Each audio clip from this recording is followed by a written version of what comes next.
While Buffy the Vampire Slayer's musical episode could have ruined the entire series, it instead ended up becoming an iconic piece of TV history.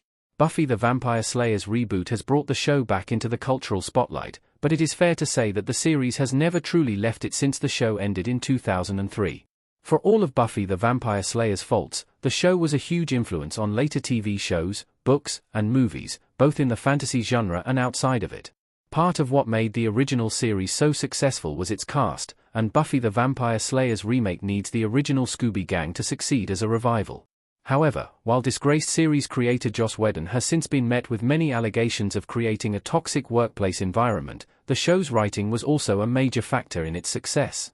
In particular, risky choices like Season 6, Episode 7, Once More, with Feeling, prove Buffy the Vampire Slayer earned its place in TV history by breaking rules that even its imitators were afraid to upend. Once More, with Feeling shouldn't have worked, why it's considered Buffy's best episode. Buffy the Vampire Slayer committed wholeheartedly to its musical episode.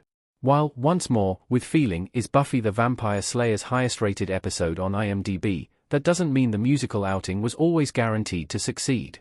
The episode's premise sees a demon compel the main characters to break into spontaneous song and dance to reveal their innermost truths at unexpected moments. This ingenious conceit effectively turned Buffy the Vampire Slayer into a full-blown musical for 1 week only, complete with elaborate song and dance routines and a substantial amount of singing from the cast. Months of vocal training and dance rehearsals went into ensuring that Once More, with Feeling functioned as a musical as well as an episode of Buffy the Vampire Slayer, and the cast committed to the premise wholeheartedly. Although a plethora of shows have copied the idea in the decades since its release, this commitment stands out as the thing that makes Once More with Feeling notable even years later. The episode takes its musical elements seriously and the cast plays along, treating the songs as earnestly as their battle with Buffy the Vampire Slayer's Season 5 villain. What made Buffy's musical episode so good compared to other shows that did it? Buffy the Vampire Slayer's musical episode had a clever plot and killer songs. In the years since Once More, with Feeling was released, everything from Grey's Anatomy to Riverdale to Scrubs to Community to Fringe to The Simpsons has attempted a musical episode of their own. Some are surprisingly solid while others didn't do the hard work of integrating their songs into their plot. However, none could match the outsized success of Once More, with Feeling.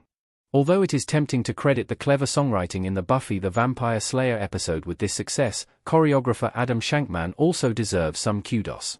Once More, with Feeling looks and feels like a genuine musical, and having the director of Rock of Ages choreographing the action can't hurt in this regard.